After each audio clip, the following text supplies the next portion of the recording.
May 9th, 2018 meeting of the Suburban Detroit Trigeminal Neuralgia Support Group. We didn't do a full agenda this month due to my family obligations. I had a First Communion last weekend, and my cousins are in from California this weekend.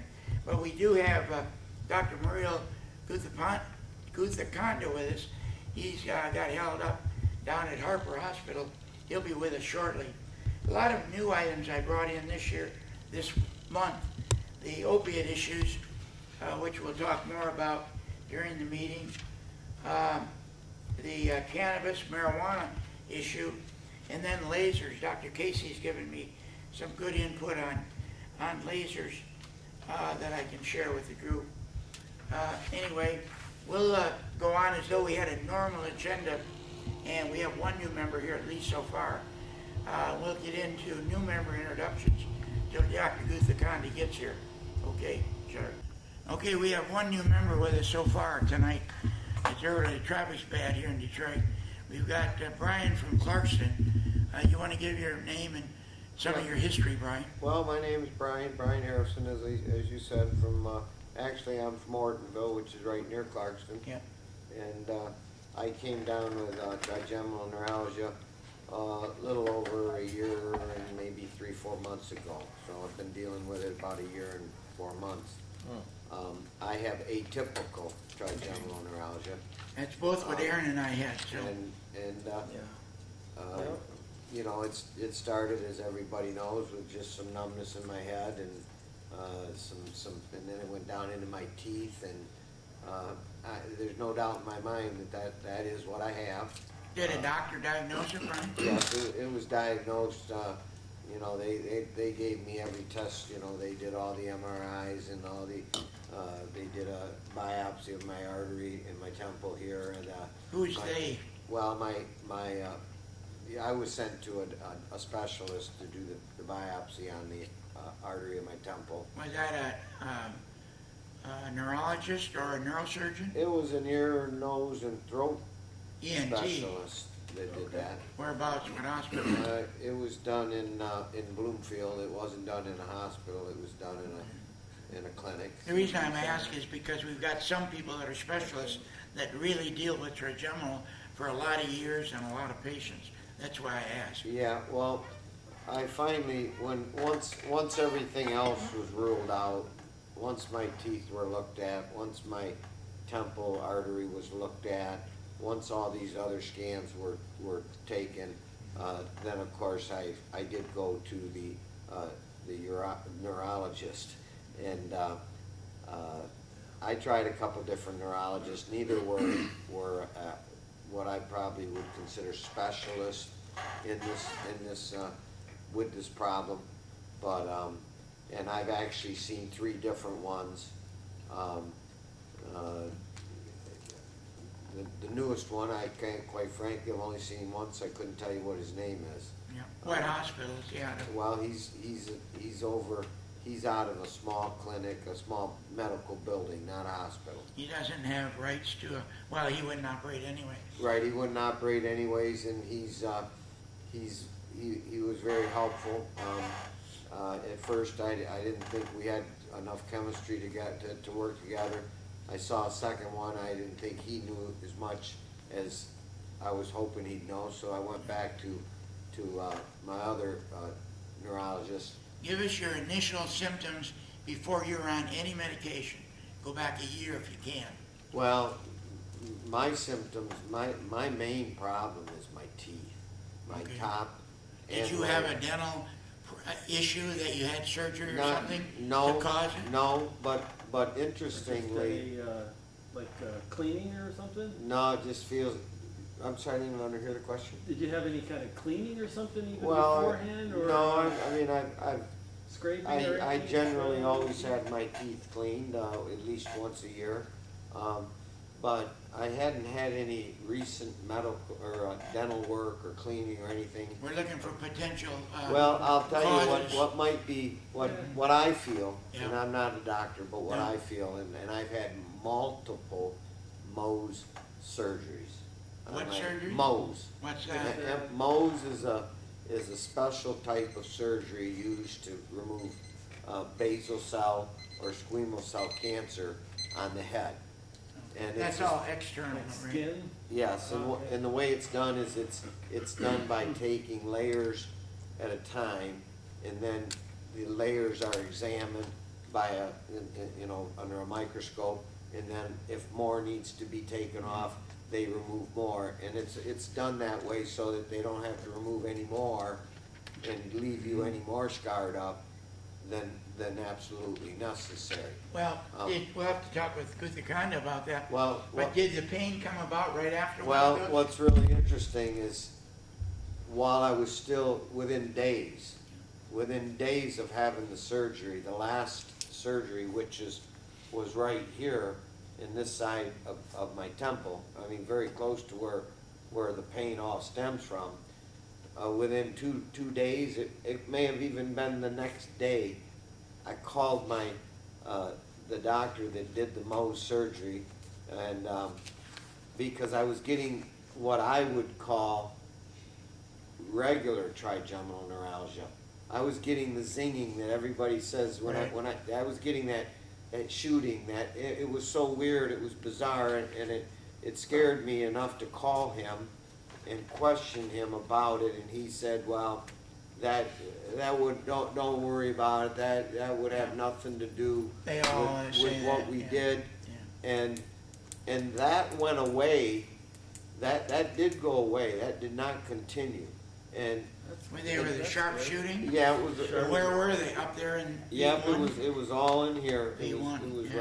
right in here, and Right. Yeah. it was frightening enough to call him, and because it went away and things healed as they should, and then I had no symptoms at all. How long ago was that, right? Well, I wish I could remember and tell you, but it was, I'm gonna say approximately 2 years ago, maybe. So a year before the other came Yeah, about a year before everything started, it seemed to, and now that shooting, zinging, the symptoms that I've learned are symptoms of trigeminal neuralgia. TN1. I wouldn't have known what these zinging, I wouldn't have even thought anything of it until I learned that I have atypical. And Who told you that? The neurologist? the neurologist said, he diagnosed it on the first meeting with him. Well, is your pain turned constant? My pain has gotten worse. But My constant pain or is intermittent? constant. No, my pain never goes away. It's constant. Okay. My pain is only, the way I control my pain is, quite frankly, and I've tried every drug there is, Tylenol. Yeah, but have you tried that morphine or No, an well, opiate? I've tried, I've tried Tylenol 3s, they work, but I found that just regular Tylenol works just as well. Yeah. I don't get the, Does it take it away or? right now I'm in no pain as we speak. Oh, that's good. But I took, about an hour and a half ago, I took my evening, well, it was kind of a late afternoon, because Sure. sometimes I miss the I sometimes let the pain tell me Yeah. when to take the medication, and I'm learning how to get on it quick enough, but not, because I'm regulating the amount of Tylenol. Tylenol, because I'm told that can destroy my liver and destroy Yeah. my kidneys. So Morphine is safer than Tylenol over Well, time. Yeah. that's one of the reasons I'm here for the meeting, is Right. because, Yeah. I'd like to, I've done an awful lot of reading on it. Yeah. I mean, I don't know nowhere near as much as you folks know, but I know a lot more than people that walk the street. I've got about 50 to 75 things that I lay out, but I wasn't gonna put them out unless we had a new member. This is something that TNA has consolidated all their charts and arts and, you can sign that when you get a minute. You can read that later. And they're revising that now. They didn't want to send me any more of that's for the patient brochure for people at home. TNA just advised me that I don't know how many changes they're making, but they're revising that, so they didn't have any more to send me.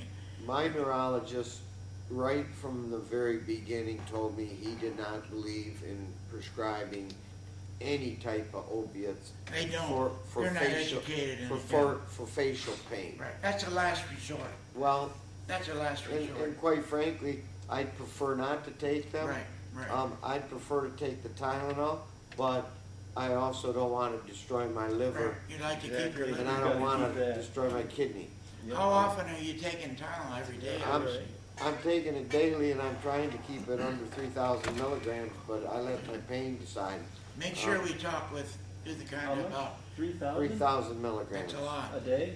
Yeah. Yes, I'm told by the pharmacist and by the doctor that for chronic use, that would be the maximum. Yeah. So I try to, as I said earlier, I try to let the pain, I try to deal with as much of the pain as I can. Yeah. I find that the longer I deal with the pain though, then the longer it takes to get rid of it.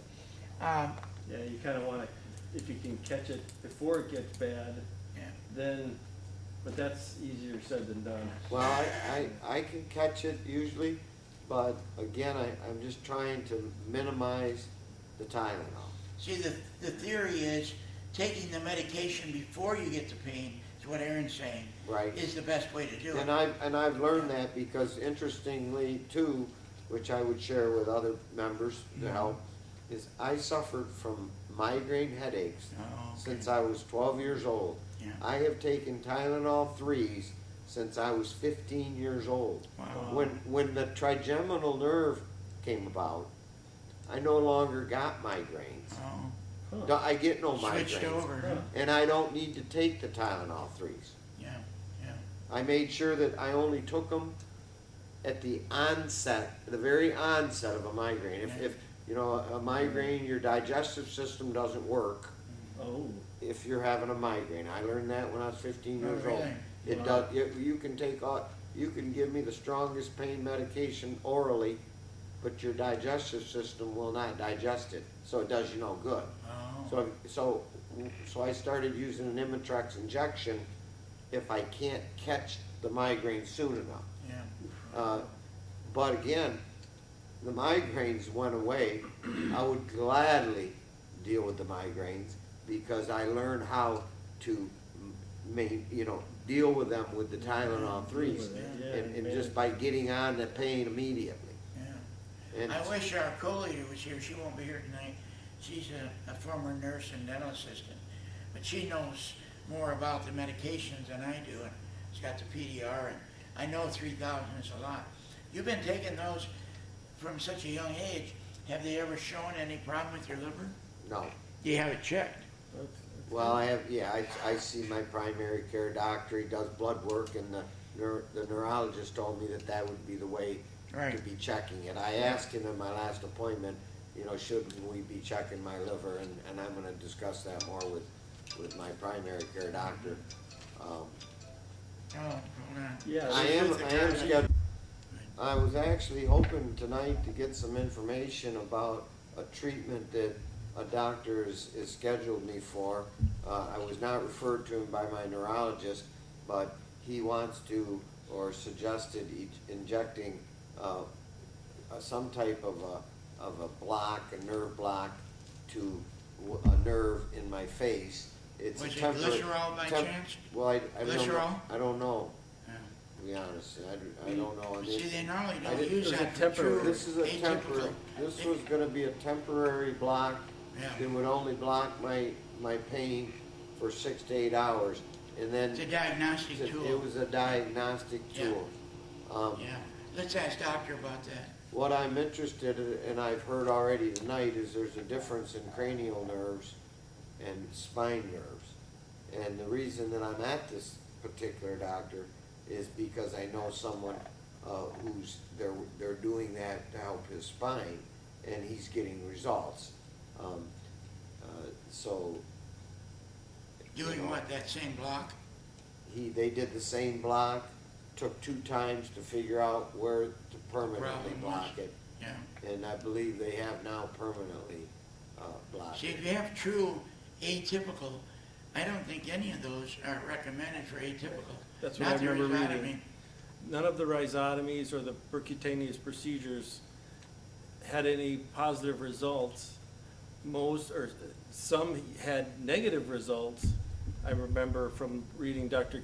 Casey's book, and some For would come back, atypical, you mean? would get For worse. atypical. For atypical Right, pain, when they right. started off with atypical pain, Right. none of the percutaneous Right. procedures worked. Or unless you can figure that it was typical trigeminal T1 to start, To and then start. progress to TN2. Might have some results, but Exactly. otherwise those. But let's talk to the doctor. You're getting into it Yeah, a little just deeper than. Ask more, Yeah. Yeah, it's yeah, definitely because a you can end up question. worse, and that's, you don't want that. It's definitely a question for my neurologist. Okay, Dr. Guthikonda is here fighting the traffic and other things, so we have him with us. Welcome, doctor. Thank you Appreciate very you much. coming again. Thank you. And to all the audience online, I guess. Yeah, yeah. Oh yeah, you are one of the trigeminal neuralgia. You know, I suffer from non-typical. He thinks it is. You might help him with that. We discuss it, yeah. I'm not sure he's gotten a full, correct diagnosis, but it'll be interesting your thoughts. So, you know, I know that, you know, you guys all know by personal experience, reading here and there, listening to the speakers, what, you know, there is out there for treatment of trigeminal neuralgia. There's only so many things. And so then it becomes, you know, I see patients when they may have had a trigeminal neuralgia, and then you know, approach it what you would normally do, and then everything looks good, goes well, they're pain-free, and then they come back again, and then they say, I have pain again. Then you say, oh my God, now what do I do? Because it's a problem. So what I thought was, instead of me trying to tell you what is new out there, because you all know what is out there, this is a very nice summary article, which I thought was interesting, in that it gives us all an idea on, you know, like a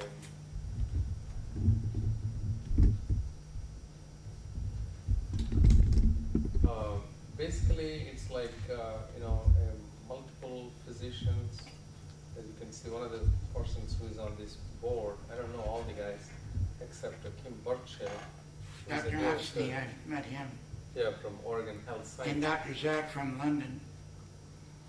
Is he in this group? She is. Dr. Zach has been on the board. The Okay. last one, J.M. Zakariski.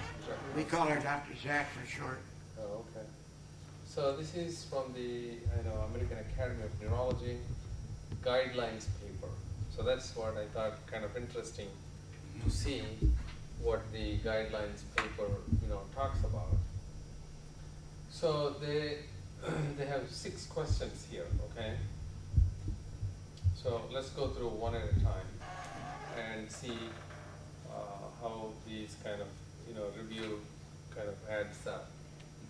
So first question is, in patients with trigeminal neuralgia, how often does routine neuroimaging identify a cause? We all do scans when the patients come in with facial pain, and we look at it, and we think that we may see something, we may not see something. But basically what you're looking for is trying to see if there is a cause, what we call a secondary trigeminal neuralgia, as opposed to, I don't want to use the word idiopathic, because when there is a vascular compression, it's not idiopathic, but at the same time, it's not a secondary, as in if there is a tumor or something like that. So they found it only identifies the problem in 15% of the population. Here's another interesting statistics: annual incidence of trigeminal neuralgia, 45 and 100,000. So, how often does routine imaging identify a structural cause, excluding vascular contact with compression? And they found about 15% of the patients. Okay, routine neuroimaging. Isn't a big reason to eliminate other issues, like Exactly. tumors? Yeah. Yeah, other problems, so 15%. So I thought that's an interesting number, and so that makes it, kind of almost mandatory. Anybody who comes in with facial pain, unless they have, the typical shock-like pains. And one of the other things they talk about is the trigeminal reflex, which is, there are different kinds of reflexes, like a blink reflex, when you touch, how long does it take, where you blink and things like that. If they're all normal, that means there's no structural lesion that causes the facial pain, including vascular compression, where the trigeminal reflexes are normal. So one of the arguments they're making is, if you check the patient for this vascular trigeminal reflex, and if they're normal, then it's not structural. So they looked at a bunch of patients that have structural problems, and they found in about almost 80–90% of them, there was an abnormality to say that there is something definitely causing the problem, with a delay in this trigeminal reflex, which means that there must be some underlying problem. So anyway, question number one, how often do you find issues? That's about 15%, okay? The second question is, which features identify a patient at increased risk for symptomatic trigeminal neuralgia? That's what we just talked about. People who have a sensory loss, or double vision or something else, along with this trigeminal reflex, if it is delayed response, that means there is a structural damage to the trigeminal nerve, which is the question number 2, those patients have, it is called symptomatic trigeminal neuralgia. That means a structural cause, such as the tumor is present. Okay? So the third question is, does high-resolution MRI accurately identify patients with neurovascular compression? Okay. I can email you this thing if you want. Oh, that'd be wonderful, thank you. If you send it to me, I'll get it out to the group. Sure, yeah. So, they couldn't find any adequate evidence to support or refute the usefulness of an MRI to identify a vascular compression. That means they can't really say if it always helps, because it's so interesting that I see patients with right-sided facial pain, and if I didn't know any better, if I go and look at the MRI, there's a blood vessel next to the trigeminal nerve on the opposite side. Then you start wondering, well, why isn't the blood vessel on the other side where the pain is going on? So that means the presence of blood vessels next to the nerve don't mean anything. So that means, you can see they're basically saying there's insufficient evidence to support the usefulness or refute. Either way, there is a compression of the trigeminal nerve, which I thought is interesting. The other is, those are the compression and no pain. Exactly. Yeah. False positives. Yeah. Exactly. So MRI is always not, helpful. But then again, we do them routinely just to see if there is a vascular compression, even though we don't know if it helps. And if they don't have any deficits, we know that they are not going to have any, pathology. Except I had one patient who had interestingly, this is a young lady, she had actually an AV malformation right at the brainstem, and the MRI was reported negative. Mhm. We looked at it, it was a small malformation, and she didn't have any deficits, so it sounded like a typical trigeminal neuralgia, idiopathic. So went in there, sure enough she had a vascular lesion that's not even a compression, but actually a vascular abnormality.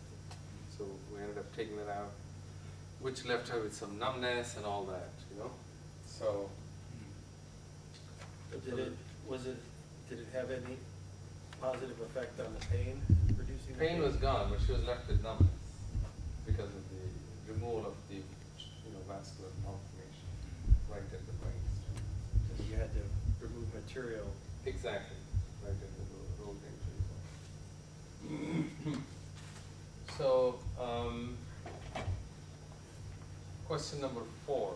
What drugs effectively treat classic and symptomatic trigeminal neuralgia? Okay. Again, as you can see, they're only talking about classic and symptomatic. Symptomatic from a tumor, or classic as in lancinating pain without deficits and things like that. So, their conclusion was, as you can see here, first drug of choice they talk about carbamazepine, and the second line is oxycarbamazepine. So this is Tegretol and this is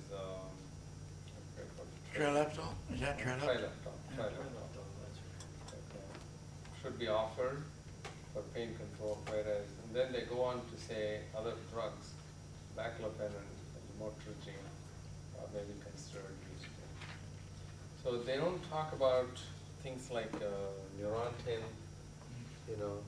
I don't know if you guys saw there is a lawsuit slowly building up against Neurontin now. Lawsuit, Pardon? lawsuit? Yeah. I've taken it Because for like 20 any other years. drug, if a drug is used, you know, extensively, the lawyers then start looking for a class action lawsuit.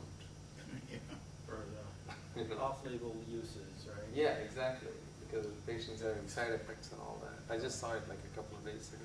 Really? Oh, well, I've taken it for 20 years. I tried gabapentin and that, I had a cough and sore throat because it was generic. The filler was probably allergic to the filler Yeah, with GABA. I don't know what it is, but I Yeah. think, and if you think about it, the Neurontin gabapentin is probably sold in billions of dollars in this country. Are they saying stop taking it for TN?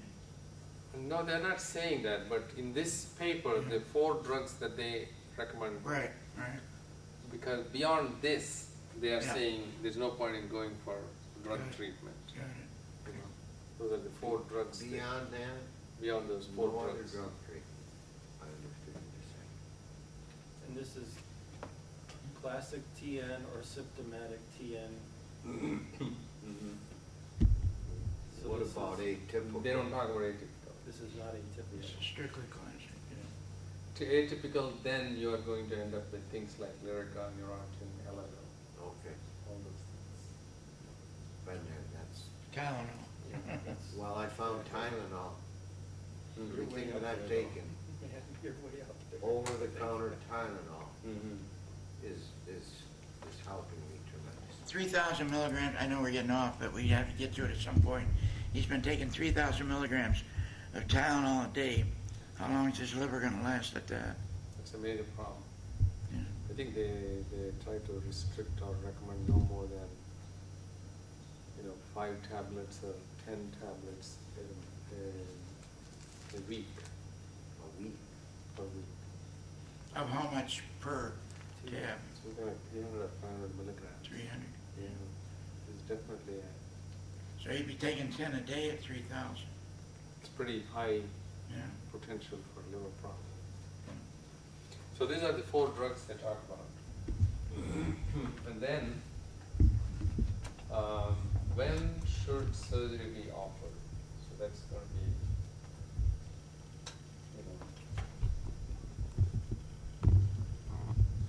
So they basically talk about 3 procedures, okay? Percutaneous techniques, gamma knife, and microvascular decompression. Okay.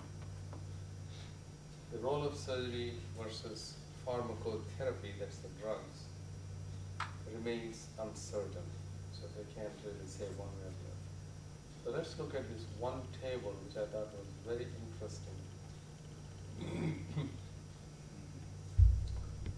This is the trigeminal reflex.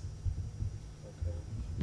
Classic trigeminal neuralgia, symptomatic trigeminal neuralgia. So if you look at this one, abnormal trigeminal reflex, in 80% of the patients it's abnormal. In a symptomatic, meaning or secondary, meaning they have a tumor or something like that. Whereas a classic trigeminal neuralgia reflex is normal. So if it is normal, that means that they are not likely to have any problem inside the head, not including vascular compression, and you probably don't need to do the MRI, but that's neither here nor there, so that's just a recommendation. So, going to the interventional procedures. This is a very, very interesting slide, I thought.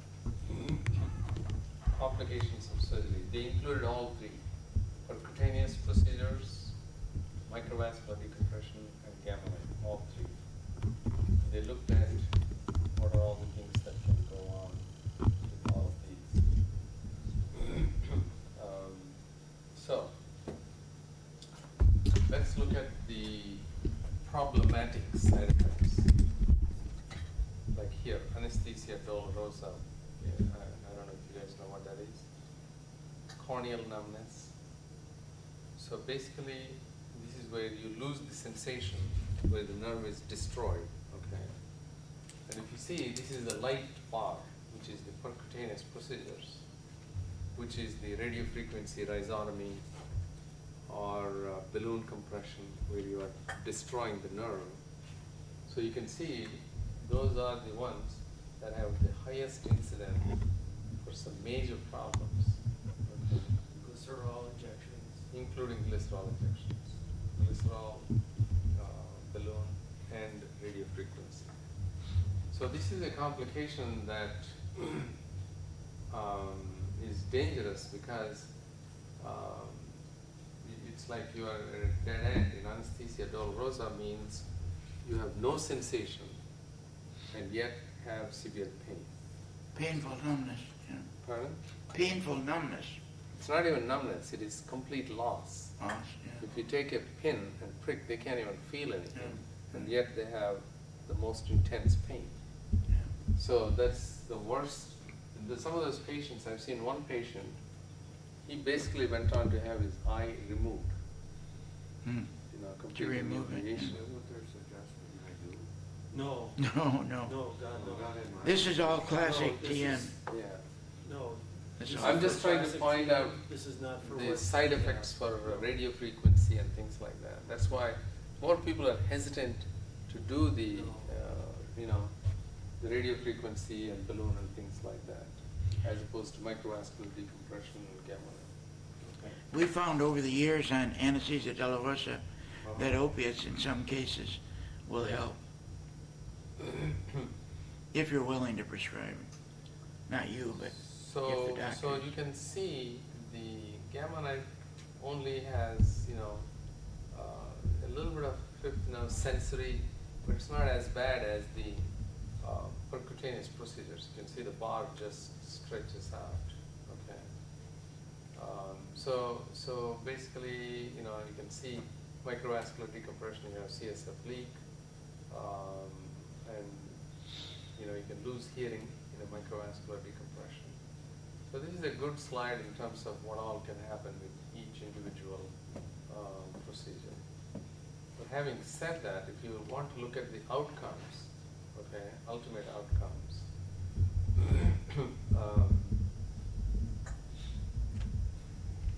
so they take one at a time, okay? So for example, peripheral techniques, 90% of the patients get pain relief immediately. That's with what, the balloon? Balloon or radiofrequency, whereas at 1 year, 68 to 85%. By 3 years, they are down to 50%. At 5 years, around 50 are still pain-free 50%. So, but the main problem is the sensory loss in almost half the patients. Okay, gamma knife. 1 year after gamma knife, complete pain relief with no medications, up to 70% of the patients. This falls to 52%. So as you can see, every one of these procedures, initially they start off high, and then they drop down at the end of 3-4 years. So that's a problem. And I think part of what some people have studied is, whether the root entry zone, the myelin, which is the covering of the nerves, it regenerates or, damage, whatever, and that's what is causing the recurrence of pain. So, and finally, the microvascular decompression probably has the highest numbers, 90% pain relief right away, and 80% pain free at the end of 1 year, and at the end of even 5 years, 73%. So that's better than 50% for the gamma knife, or 50% for the percutaneous procedures. So this is a good article just to summarize, the treatment modalities and their outcomes. This is a huge series. They looked at all like hundreds of articles that are published. And they kind of compiled. You're to email that to me? Yeah. Classic TN, the lightning strikes Yeah. type of symptom. At some point, Not the constant. when you're through with that, I want him to not tell you what his diagnosis is, but to go through a bit of the history, 5 minutes of the history, and see what your diagnosis might be of what he's got when you're finished Okay, with this. well, I have one more article I thought I just Okay. So really, I think that's a good summary article, trying to put all the different modalities together, Yeah. and a good review article. What's the date on that, Doc? This is 2008 Okay. neurology. Oh, by those people you showed to start with, right? Yeah, Mm. They were involved, yeah. yeah. I thought I wanted to share that with you. These are Right. people who are pretty familiar with trigeminal neurology. Yeah, Birchall, Oxney, and Zagoriski are on the TNA boards.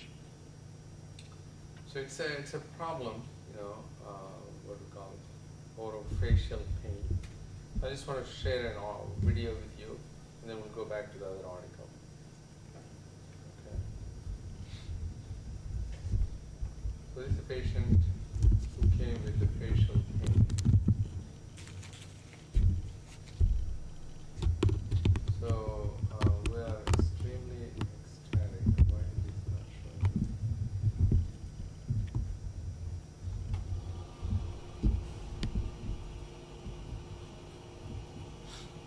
Can you hold it for us? You can actually see how the artery is indenting on the under surface in front of the nerve. You can actually see how it's pushed up like that. That's what we call a vascular groove that the artery is creating in the nerve. So, I know Tim and I talked in the past about endoscopic and this and that, but if something works, no reason to change. Mm. So this worked for me, and I just stick with it. Microscope? Yeah. Yeah. So basically, what we're going to be doing is this blood vessel is going all the way here, and bring it out. Almost comes out like a worm, if you see that. For whatever reason, this thing is skipping like that, but you can see we're pulling that up. See it? Lifted it up completely.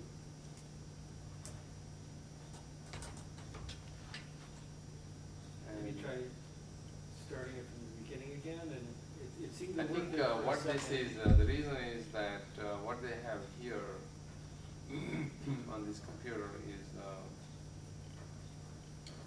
Oh, maybe the memory is old. it's maybe it's an old computer, and on top of that, this, I forget what this is called. That looks good. Oh.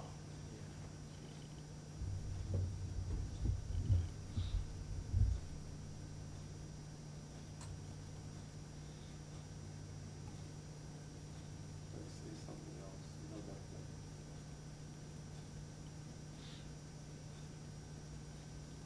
That's better, but it's kind of.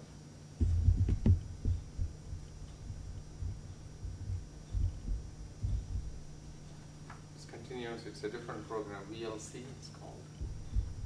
You can see. Oh, wow. See that? That's magnifying quite a bit too, right? Yeah, that's the trigeminal. So we just lifted it up. That's the artery, the red, or is that the nerve? And then we're putting that Teflon. Teflon there, keep it preventing from going back. Which is the nerve, which is the artery there? The white is the nerve, White is the nerve, right okay. here, and the red is the arch. So we're putting this, what we call a Teflon felt between the artery and the nerve. This is the vein artery, and that's the nerve right here. So, Now, is this person suffering from atypical or just trigeminal? classic trigeminal neuropathy. Class. Yeah. Actually, I just saw him yesterday, and he's now 2 months into it or something, post-op. And he's like, he woke up and he told the residents, if I was a girl or something, he would give me a big hug and a kiss or something. Didn't he anyway? Yeah. So because he woke up and his pain was gone, you know? Yeah, you can't believe That's it. how dramatic, How long had he had it? I think for a couple of years.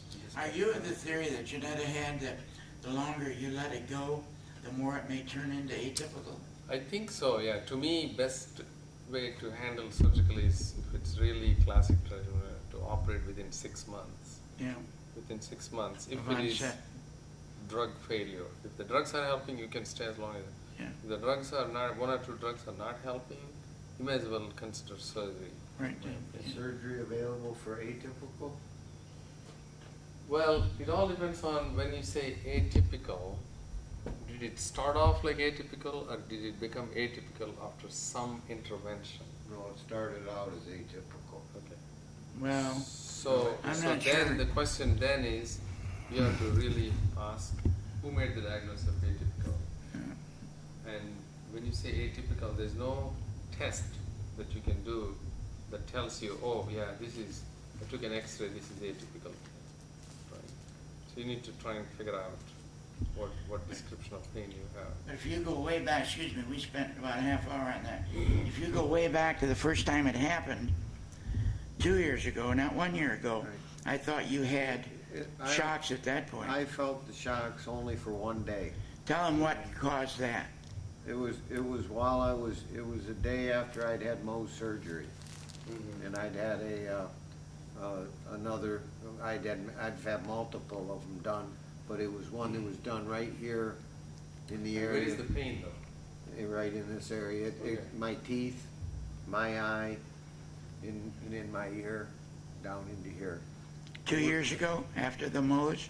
No, right after the Mohs, I didn't have any of these symptoms. All I had for 1 day was those shocking.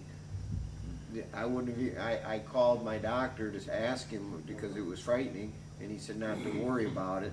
And then it quit within a day or two. But And is then the pain mostly in the mid face, upper face? mostly in my teeth. Usually, what bothers me the most is my upper teeth, my lower teeth, and my eyeball. Are you talking Right, now, temple. Brian, or 2 years ago? For now, for the last year, and Just so you 6 understand. months. For the last year and What 6 months. procedures? Did you have any procedures done? I've had no procedures done. And you obviously had an MRI. Other than the Mohs surgery is the only procedure Yeah, I had, yeah. but So it's not uncommon, a lot of patients that I wouldn't say a lot, maybe half. They had something done and then the pain gets precipitated, okay? Not everybody, some patients, like maybe a dental extraction or something, unrelated, and then suddenly a few days or later. Now the question is, why the timing wise? I don't think anybody knows. A year, too. It was a year, right, Brian?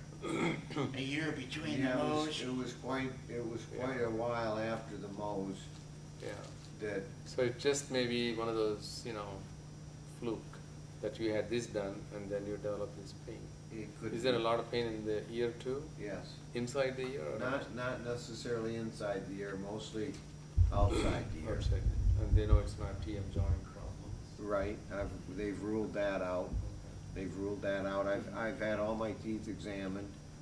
They ruled that out. I had the temporal artery biopsied immediately. That was the first thing done. Is that, and I Was think- your sedimentation rate high before they did the biopsy? I don't know. I don't know what that, I don't know. Blood test, they should do the blood test. If the Yeah. blood test shows it's less than 10, you didn't need the biopsy. Yeah.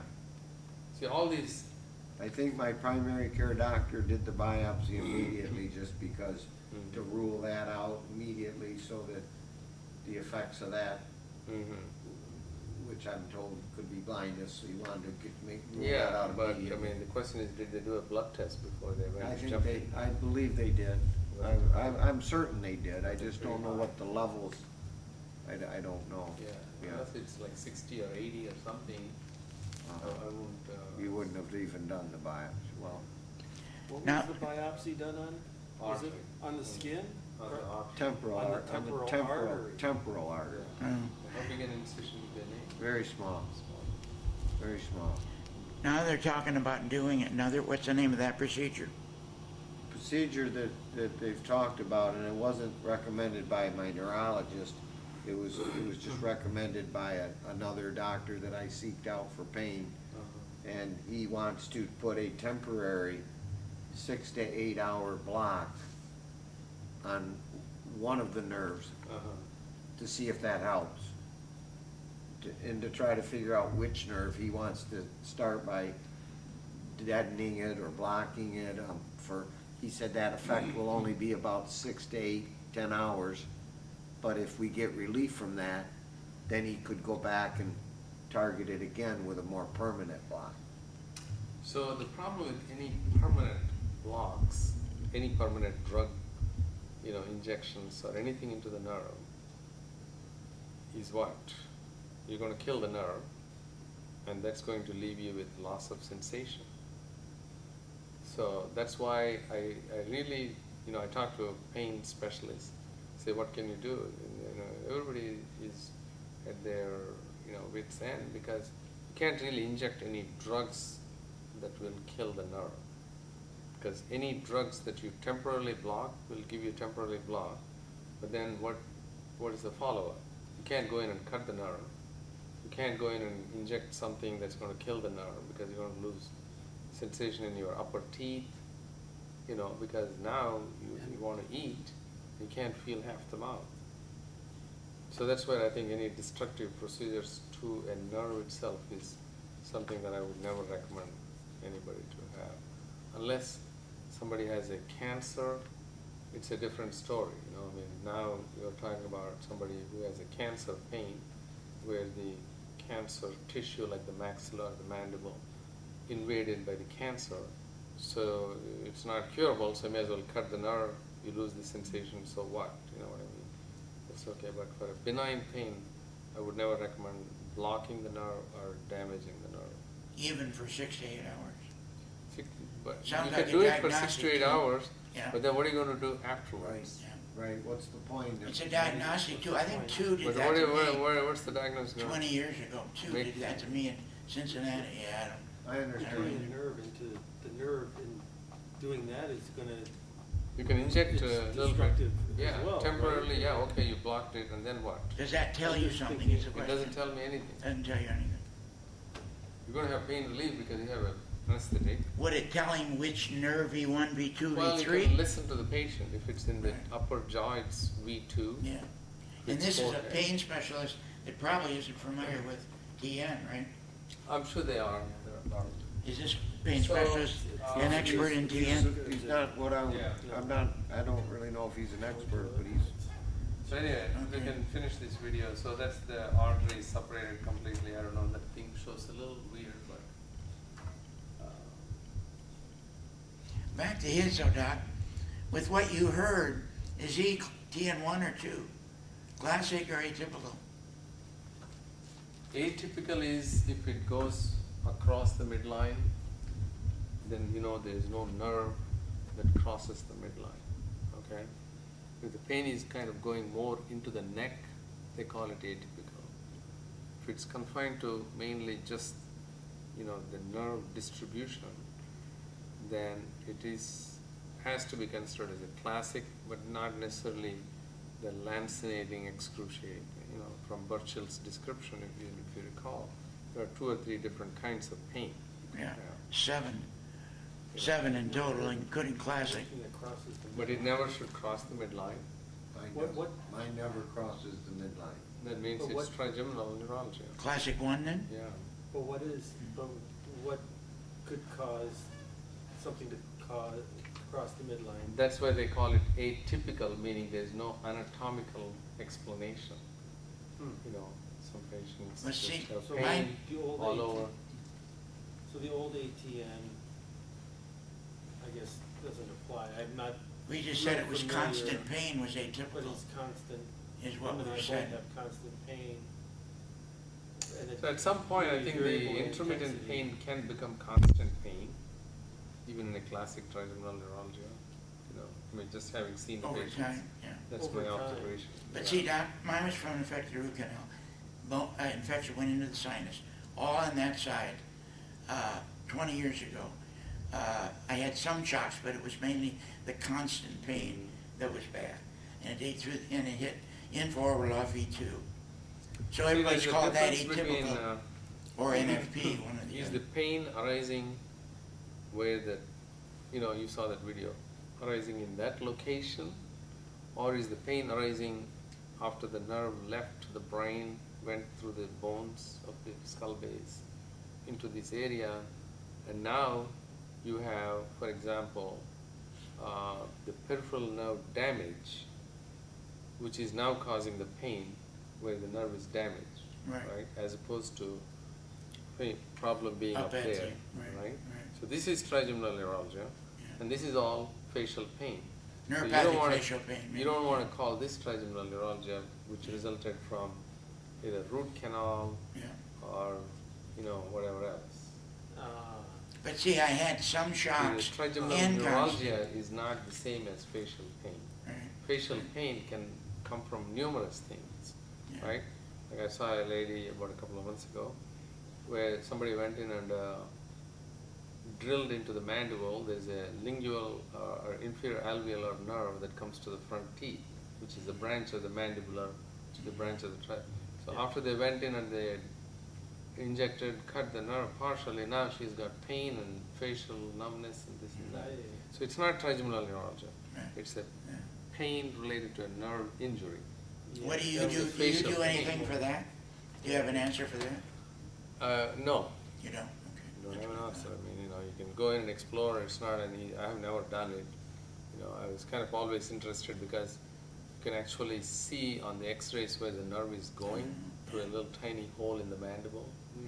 And the question is, if you go in and cut it, now she'll have total loss of Right. Yeah. sensation in the bottom teeth. Like if you went to the dentist and come out, and that sensation is going to be there 24/7. And how do you Can deal with that? anybody open up the holes, like the foramen that they pass through? Can those be widened up? I mean, I don't know. I'm sure it's pretty difficult. An oral 'cause you're surgeon not- Probably an there's not- oral surgeons. Doctor, the video you showed, what area of the head was that? Was that? Behind the ear. That was behind the ear. Yeah, everything. Okay. What's your position on opiates, Doc? Not that whether you prescribe them or not, because you probably don't, right? Yeah. Yeah. So, you know, if somebody genuinely has pain, and then if they are functional by taking 1 or 2 tablets a day, they are able to live a normal functional life, okay? Working, holding their job, raising family. To me, I don't really see anything wrong with it. Because people talk about opiates, drug addiction and all that. Yeah. It If you it can is live. an escalation from 2 to 4 to 6, not really doing anything, just hanging around. You know, then, you know, not that working is important, but you are no longer, you know, you are now so dependent, you're not really able to function. Well, see, I've been on 500 milligrams for 20 years, but as an executive at General Motors, they didn't want somebody working That's a with that liability much. issue, Yeah, that's a liability. Even when I had a cervical fusion, they didn't want me working. So when you get, now I was under the care, I don't know if you knew Joe Mearshart was here, was a pain specialist with LMT. He was, you know, it took 4 months to get to that level. You know, so I went in every week or 2. You know, it's so funny because Yeah. when I was a little kid in India, Yeah. British people left India, and I always wondered what the hell my grandfather was eating every day. It was opium. Yeah, You know, the old days. To feel the good. British government gave permits to people to go and get opium. So, you know, he's a normal guy, raised his whole family, he would just get up in the morning and take a little bit of opium, and yeah, that was the lifestyle he led, you know. He's not a druggie, right. Right. but he functioned like anybody Yeah. else, you know. Well, I function driven, I mean, you know, I haven't got to the level where I So he get would let us comatose. get close to that little box. Yeah, yeah. So, Grandpa's, yeah. okay. So. Of course, you haven't really trained in the use of opiates in that either, right? We all have to take a mandatory course for Mhm. continuing our license now. They just started this year. Just started. Even neurosurgeons, Everybody to get a license? to get a medical license Yeah. and to keep yours, but that doesn't mean you're willing to prescribe them, all right? I Just think you they just, understand. you know, it's kind of one of those things in US, it's always a knee-jerk type problem. You know, there's a Uh-huh, problem yeah. and then they say The immediately pass swings. rules. This pendulum on opiates is So it's crazy. crazy. Yeah. I think I'll move to India and start chewing it. So, Anyway, this is an interesting article. They felt that they needed to reclassify the facial pain again. You know, Mark Sindar, he's a neurosurgeon. And then this lady that you talked about, Yeah. Zach. Dr. Zach, Okay. So they are talking about, you know, 3 diagnostic categories. Classic trigeminal neuralgia, okay, requires demonstration of morphological changes in the trigeminal root from vascular compression. They feel that that's important to demonstrate, to call it classic. Second one is secondary trigeminal neuralgia, identifiable underlying neurologic disease, like MS, tumor, things like that. And then finally they want to call another one where unknown etiology, idiopathic, okay? So, the problem is, with this classification, the first one, classic, versus this third one, idiopathic, kind of blend in, because you don't always see the vascular compression anyway. So, so that's going to be an interesting classification. So they go through this diagram. How do you triage these patients to a diagnosis? Unilateral pain, that's what I was saying. Pain should never cross the midline. midline, okay? And Midline being the center of my face, Mhm. the pain should not cross the center of my face. correct. Right. Because the way the anatomy of the nervous system is in the face, each nerve only goes to the same side. It does never crosses the other. Okay. So that's why. So what they are saying here, pain distributed in the facial, trigeminal territory, paroxysmal. If it is, yes, possible trigeminal neuralgia. And if it is not, meaning it's not in the trigeminal distribution, then it is unlikely. That's what they're saying. And then pain triggered by typical maneuvers like touch, you know, drinking cold water and air sometimes hits. If it is triggered, then it is, you know, trigeminal neuralgia again, clinically established. Okay. And then the diagnostic tests confirming the lesion that can explain the trigeminal neuralgia. If there is no problem, then it is idiopathic, meaning there is no tumor or anything like that. Okay. On the other hand, if there is something that shows up, like a tumor, then it becomes the secondary trigeminal neuralgia. And if nothing shows up, like maybe a neurovascular compression, then it's the classic trigeminal neuralgia. So, you got those 3 blue circles there that you see there, right? Idiopathic, secondary, and classic. So that's what they're trying to get at. Idiopathic is pain that looks like trigeminal neuralgia, sounds like trigeminal neuralgia, but nothing showed up on the MRI at all, then it's idiopathic. If something shows up, If it's a blood vessel, it's classic trigeminal neuralgia. If it's not, secondary. So this is a classification they are trying to recommend. So you can see how the pain stops at the neck. See that? The brownish or whatever that color is. So if somebody comes in and says this whole thing hurts, then that's not trigeminal neuralgia. So if it hurts, so if I'm having pain down in here, It's usually not trigeminal neuralgia, this pain. But on the other hand, here's the problem. and I'm having it everywhere that diagram shows, but I'm also, as we speak right now, my pain is also down below my earlobe, right here, right where I'm pointing. It almost relieves a little of the pain when I press right there. In fact, it does relieve it. Does it? Whereas I'm sitting here right now, it's relieving some of the pain by just lightly pressing on it, right here. Now, I do have, my teeth are hurting, and I do have pain right now in my temple, but So the problem is when somebody has a pain, what does the body tend to do to respond to, react to the pain? Okay. So for example, you have, let's say, cervical disc, okay, disc herniation. So when you have a ruptured disc in the neck, all the muscles in the neck are now going into spasm to prevent your neck from moving and irritating the nerve. So where do all those muscles go? They go to the back of the head.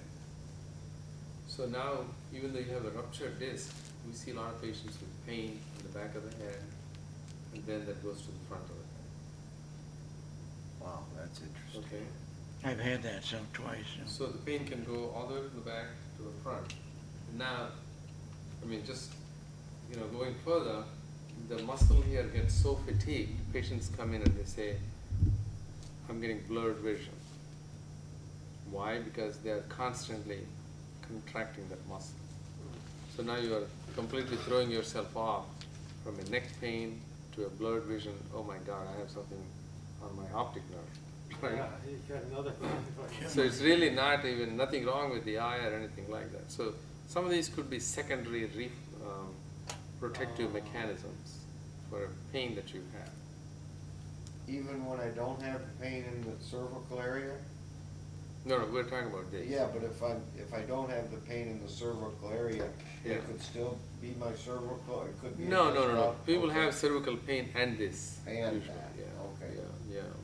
Now, pain here is an interesting problem because it's like if you have a hammer, everything looks like a nail, right? So there are problems in the throat and the behind the mandible that people can have what we call an elongated styloid process. Okay, there's a bone that is on the inside of the throat which can be pretty long. Most people are short, and that can create a painful problem. So anyway, let me just go back to one thing I want to show you. Is there an internet here? Yeah, it's internet. Wouldn't that other facial nerve be isn't that the seventh nerve that covers more of a, Seventh nerve is pretty much motor. It has nothing to do with pain. okay. Where's the keyboard?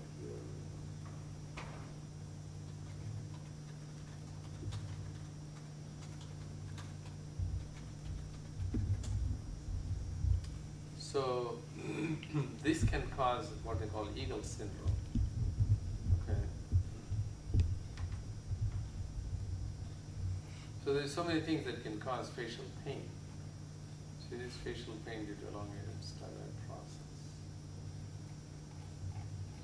So that's where it becomes, so you can see they're showing this skull, this little piece of bone. That usually is short, but some patients it can be long and cause pain.